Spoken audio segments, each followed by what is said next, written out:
প্রিয় দর্শক, আপনার প্রিয় পেজ রিয়েল লাইফ ইঞ্জিনিয়ারিংয়ে স্বাগতম। যান্ত্রিক প্রকৌশলে নাট বোল্ট ওয়াশার ও রিবেটের যে ব্যবহার সেটি নিয়ে আজ আলোচনা করব। এই ভিডিওটি আপনার কাজের সুবিধার্থে আপনার ওয়ালে শেয়ার করে রাখতে পারেন এবং লাইক কমেন্টস করে আমাদের সাথে আপনার মতামত জানাতে পারেন। এখানে বিভিন্ন ধরনের নাট রয়েছে, অর্থাৎ হেলিক্স নাট, হেভি নাট সহ বিভিন্ন ধরনের। এখানে বিভিন্ন ধরনের নাটের মধ্যে গুরুত্বপূর্ণ যে বিষয়গুলো সেগুলো আমি বলে দিচ্ছি। এখানে ম্যাটেরিয়ালস, নাট কি দিয়ে ম্যাটেরিয়াল, অর্থাৎ এমএস, এসএস, কার্বন স্টিল, এছাড়াও বিষায়িত বিভিন্ন ম্যাটেরিয়াল দিয়ে নাটগুলো বানানো হয়। আর হেলিক্স অ্যাঙ্গেল সাধারণত নর্মাল বিভিন্ন দেশে ব্যবহার করা হয় নর্মাল কাজে। হেভি হেলিক্স যেটি, এটি অনেক বেশি লোড যেখানে ব্যবহার করা হয় সেখানে ব্যবহার করা হয়। জ্যাম, এটি সাধারণত লক নাট হিসেবে ব্যবহার করা হয়। আর ক্যাসেল, এটিও এক ধরনের লক যেখানে হেভি লোড ব্যবহার করা হয়। ক্যাপ, নর্মাল মাথা যেগুলো ক্যাপ দিতে হয় সেগুলা। একইভাবে হচ্ছে ফ্লাঞ্জের ক্ষেত্রে এই ফ্লাঞ্জগুলো ব্যবহার করা হয়। আর উইং নাট, আমরা সাধারণত কোনো প্লেট লক করার জন্য উইং নাট ব্যবহার করা হয়। এইভাবে প্রত্যেকটা নাটের ব্যবহার আলাদা রয়েছে। বোল্টের ক্ষেত্রে যদি বলি, বোল্ট কাকে বলে একটু আগেই বলেছিলাম যে মাথাযুক্ত আর শ্যাফটেড থ্রেড থাকবে, এটাকে বোল্ট বলা হয়।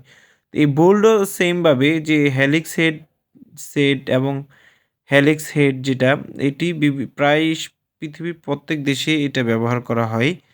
এছাড়াও সকেট, কাউন্টার শ্যাঙ্ক স্ক্রু যেটা একদম লেভেলের সাথে মিলে যায়, অনেক সময় কাউন্টার করে এটি জয়েন্ট দেওয়া হয় দুটি পার্টের মধ্যে।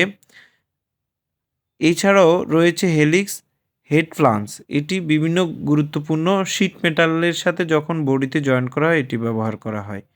এভাবে কাউন্টার স্লট মেশিন, বিভিন্ন মেশিনেও এটি প্রচুর পরিমাণে ব্যবহার করা হয়।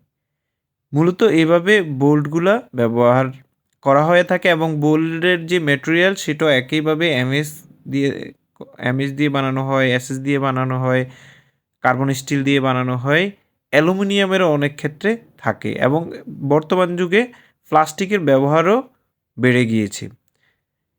এছাড়াও গুরুত্বপূর্ণ হচ্ছে ওয়াশার বিভিন্ন ধরনের ওয়াশার রয়েছে। আমরা জানি নাট বোল্টের পাশাপাশি এটিকে সহনীয় পর্যায়ের টাইট দেওয়ার জন্য বিভিন্ন ধরনের ওয়াশার ব্যবহার করা হয়, যেমন ফ্ল্যাট ওয়াশার।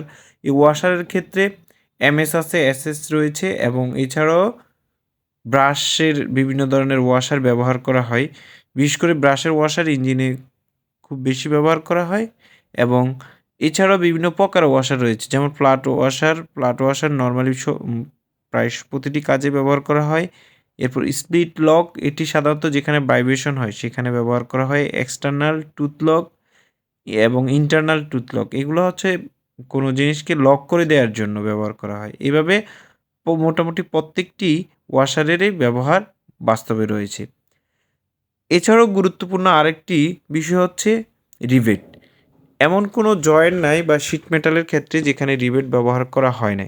এই রিবেটটা ম্যাক্সিমাম অ্যালয় দিয়ে রিবেটের ডিজাইন করা হয়, অর্থাৎ রিবেটটা সবসময় নরম ধাতু দিয়ে তৈরি করা হয়ে থাকে।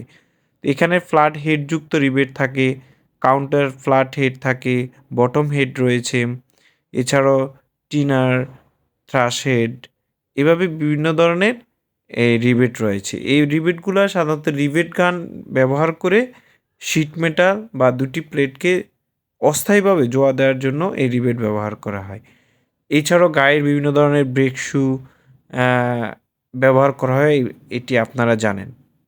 তাই আমি এখানে মৌলিকভাবে কয়েকটি বিষয় নিয়ে আলোচনা করেছি। আপনারা প্রত্যেকটি বিষয় এখান থেকে জেনে, প্রত্যেকটি আইটেমের নাম এখান থেকে জেনে রাখবেন, এটি আপনাদের যে কোনো কাজে লাগতে পারে। ধন্যবাদ।